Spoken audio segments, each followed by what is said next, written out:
In a small town surrounded by mountains in North Korea, a young man named Junho woke up before the sun rose. The winter air was cold, and frost covered the narrow streets outside his apartment building. Like most mornings, he could hear the distant sound of a loudspeaker playing patriotic music across the town. The music was not unusual. It was part of daily life. Junho lived with his mother and younger sister in a simple apartment. The building was old, with gray walls and small windows. The electricity worked only at certain hours of the day, so the family had learned to adjust their schedule. When the power was on, they charged their small devices, pumped water, and prepared meals. His mother, Mrs. Park, was already awake. She was carefully preparing breakfast, steamed corn in a little bowl of soup. Rice was rare and expensive, so corn was more common in their meals. "Wake up, Min-ji," Junho said softly to his sister. "You'll be late for school." Min-ji rubbed her eyes and sat up. She wore a red scarf around her neck, the symbol of the youth organization at her school. Every student wore one with pride. At exactly 7 a.m., the electricity came on. The light bulb flickered. Mrs. Park quickly turned on the small electric cooker to heat water for tea. They had to work quickly before the power went out again. After breakfast, Junho put on his dark jacket and pinned a small badge to his chest. The badge showed the image of the country's leaders. Every adult wore one. It was a sign of loyalty and respect. Junho worked at a local factory that produced textiles. The factory was large but old. Machines were noisy and sometimes stopped working. Workers were expected to arrive on time and attend a short morning meeting. During the meeting, a supervisor read news from the state newspaper. The news spoke about achievements in farming, science, and national strength.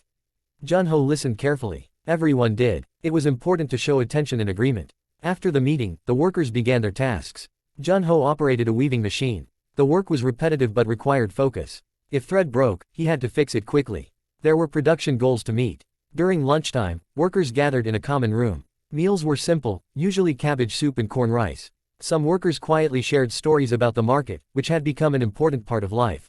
Although the government controlled most businesses, local markets, known as jangmadang, had grown over the years. People sold vegetables, homemade goods, clothing, and sometimes small electronics. These markets helped families survive when official supplies were limited. After work, Junho sometimes visited the market. On this particular day, he needed cooking oil. The market was busy. Women sat behind small tables displaying their goods. Some items were local, others came from China. He greeted a middle-aged woman selling vegetables. "How much for the spinach?" he asked. She told him the price in a low voice. Prices often changed depending on supply. Money was used, but sometimes people traded goods instead. Junho carefully counted his bills. His factory salary alone was not enough, so his mother also sold homemade noodles at the market on weekends. Life required creativity and resilience. Meanwhile, Min-ji attended school. Her classroom walls were decorated with portraits of national leaders and motivational slogans. Students began the day by bowing respectfully toward the portraits. Their lessons included mathematics, science, Korean language, and history. History classes focused strongly on national pride and revolutionary stories. Min-ji enjoyed mathematics the most. She dreamed of becoming a scientist one day. During break time, students played outside. They laughed and shared snacks if they had any. Despite strict rules, children were still children.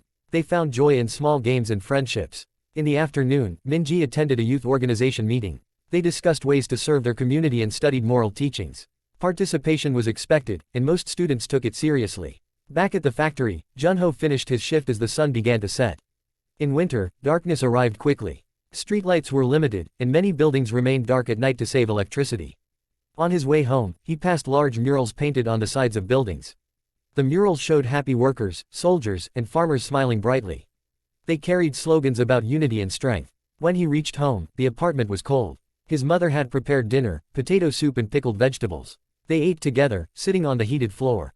After dinner, they talked quietly. "Did you hear?" Mrs. Park said softly. "There may be new regulations at the market next month." Junho nodded. Changes were common. Some months were easier than others.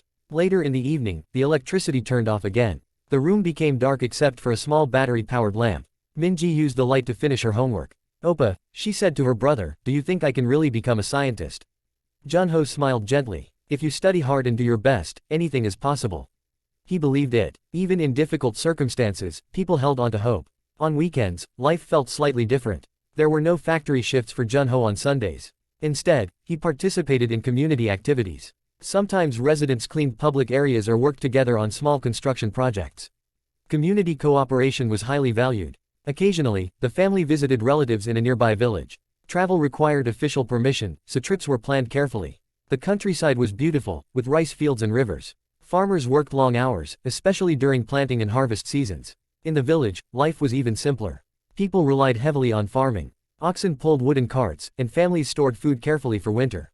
One evening, while visiting his uncle, Junho stood outside and looked at the sky. Without city lights, the stars were bright and endless. His uncle joined him. "Life is not always easy," the older man said quietly. "But we endure. Our people are strong." Junho thought about those words. Strength was something he saw every day, not only in speeches or murals, but in his mother's hard work, his sister's determination, and the market women who woke up before dawn. Information from outside the country was limited. Radios and televisions were state-controlled. However, sometimes rumors spread quietly. People were careful about what they said and to whom. Trust was important. One winter, the factory reduced working hours due to a shortage of materials. Income became tighter. Mrs. Park increased her noodle production to sell at the market. Minji helped after school, kneading dough and cutting noodles carefully. Though times were challenging, their small family supported one another. On national holidays, the atmosphere changed completely. Streets filled with organized parades, music, and performances. Citizens dressed neatly and carried flowers. There were mass dances in large squares, where participants moved in perfect coordination. Junho once participated in a mass performance as a teenager. Thousands of people practiced for weeks to create synchronized movements. It required discipline and teamwork. "These events show our unity," his teacher had said years ago. Whether at work, school, or public events, unity was a constant theme. As years passed, small changes appeared in daily life. More people used bicycles. Some households owned small solar panels to generate limited electricity. Markets expanded slightly, offering more variety than before. Change came slowly, but it came. Minji grew older and continued to excel in mathematics. Her teachers noticed her talent. They encouraged her to apply to a university in Pyongyang one day. The idea felt both exciting and distant. For Junho, daily life remained steady: factory shifts, market visits, family dinners. Yet he carried quiet dreams of improvement. Perhaps one day he would start a small repair business. He had become skilled at fixing machines in the factory. One night, during a rare moment of steady electricity, the family watched television together. A documentary showed scientists working in a laboratory. Minji watched with shining eyes. "That will be me," she whispered. Junho looked at her and felt a sense of responsibility. No matter the circumstances, he wanted to protect her hope. Daily life in North Korea was shaped by structure, routine, and strong community expectations. There were limitations, but also resilience. Families like Junho's adapted to challenges with creativity and determination. In the quiet hours of the night, when the loudspeakers finally fell silent and the town rested under the cold sky, ordinary people dreamed ordinary dreams, of stability, opportunity, and a better tomorrow. Junho closed his eyes, listening to the soft breathing of his mother and sister. Tomorrow would begin again with music from the loudspeakers and the flicker of morning electricity. And once again, they would rise, work, study, support one another, and continue their daily lives, one careful, hopeful day at a time.